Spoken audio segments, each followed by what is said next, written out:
LeBron James is like a godfather or an uncle. I'm sure you can relate, Unc.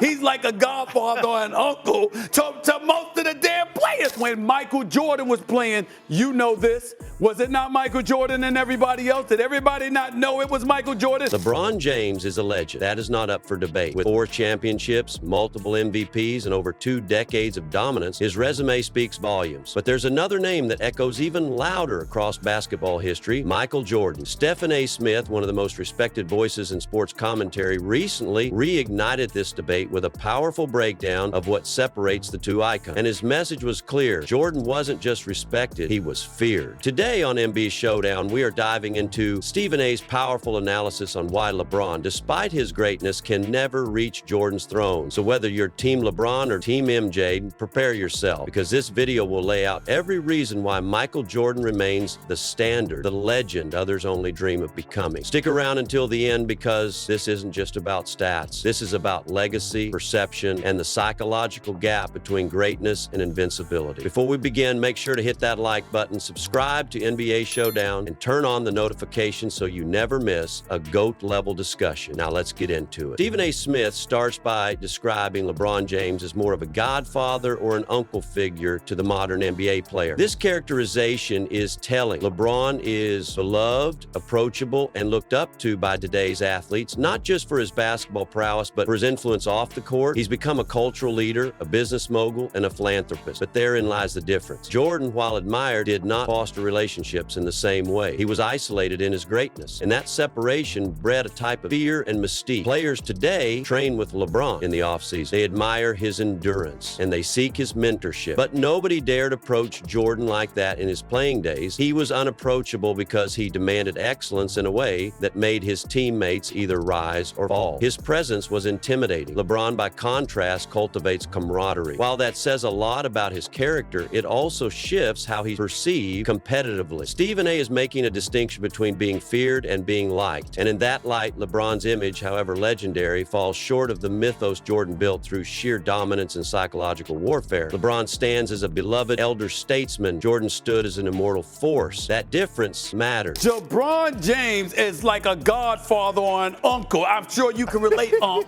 He's like a godfather or an uncle to most of the damn players. Stephen A. continues by emphasizing that LeBron James is the second greatest player of all time, and that this isn't a knock, it's a compliment. 4-time MVP, 4-time champion, 20-plus years of elite play. These are accolades very few in the history of the game can match. But despite placing him at number 2, many fans and analysts act as though Stephen A. is disrespecting LeBron simply because he doesn't call him the GOAT. It is a reflection of the emotional investment people have in LeBron's story. He came in with immense pressure, lived up to the hype, and stayed consistent for 2 decades. But placing him behind Jordan doesn't take away from that. It simply acknowledges that someone came before who redefined the sport in a way that remains untouched. The pushback to Stephen A.'s stance reveals a broader insecurity in the LeBron camp. If LeBron is the most scrutinized player in history, as many argue, then why does he need constant validation to be viewed as the GOAT? Jordan never had to proclaim his greatness. His peers, his opponents, and history did that for him. Stephen A. isn't downplaying LeBron. He's reminding us that second place in the greatest of all-time discussion still puts you on a pedestal few will ever touch. I mean, this dude is a guy that is a 4-time champion, a 4-time league MVP. I mean, LeBron could hardly look at me and Rich Paul and Maverick and everybody losing their damn mind. I got him number 2 all time in the history of basketball. Stephen A. digs deeper into frustration he sees from people like Shannon Sharpe and Rich Paul, who take offense to LeBron being ranked below Jordan. He finds the outrage not only unwarranted, but somewhat ridiculous. The fact that LeBron's own representatives and close friends feel the need to push the narrative that LeBron is number 1 speaks volumes. Jordan never had this issue. He didn't need anyone else to champion his legacy. It stood on its own. The push to elevate LeBron beyond Jordan is as much about about media influence as it is about basketball. Stephen A. is pointing out that if someone has to constantly remind the world that they are the greatest, maybe they are not. The debate becomes less about what happens on the court and more about controlling perception. This insistence on putting LeBron first at all costs is what bothers traditionalists like Stephen A., who measure greatness by impact, results, and how peers responded to you in your prime. Jordan's aura was so overwhelming that opponents conceded his superiority. With LeBron, the debate rages on, and perhaps that alone proves the gap. And that's an insult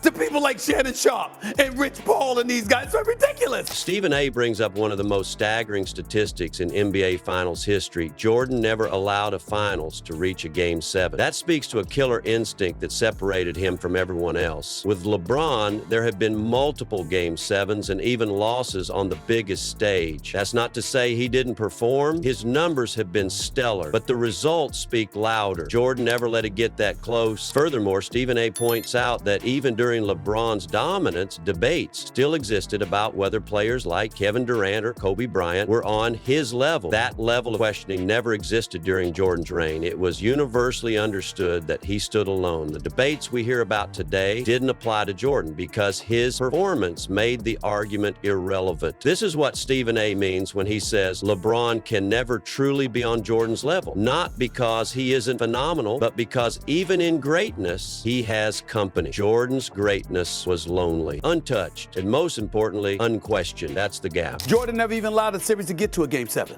He never allowed it to get that close. When you talk about the greatness of LeBron James, there have been times where we've debated, well, is KD on that level? You know, Kobe back in the day, was he on that level? God rest his soul. Others as well. Stephen A. Smith illustrates a point that highlights the core of this debate. When Michael Jordan was playing, there was no confusion about who the best player in the world was. The narrative was simple and unanimous. It was Michael Jordan versus the entire NBA. He was not placed on the same tier as other greats. He was placed above them. That level of dominance in public opinion is something LeBron James has never quite achieved. Even in LeBron's peak, names like Kobe Bryant, Tim Duncan, and Kevin Durant often surfaced in the same breath. Debates about whether LeBron was the definitive best player in the league were ongoing. That was never the case with Jordan. His position at the top was rarely, if ever, questioned while he was active. The respect Jordan commanded was so overwhelming that even his peers, many of whom are now Hall of Famers, acknowledged his supremacy. When Stephen A. says Jordan was feared, this is what he means. It was a fear rooted not just in his talent, but in the certainty of his success. He was the one-man standard by which all greatness was measured. That's something LeBron, as decorated as he is, has never fully captured. He is admired, he is respected, but he has not achieved that singular, untouchable aura Jordan owned. When Michael Jordan was playing,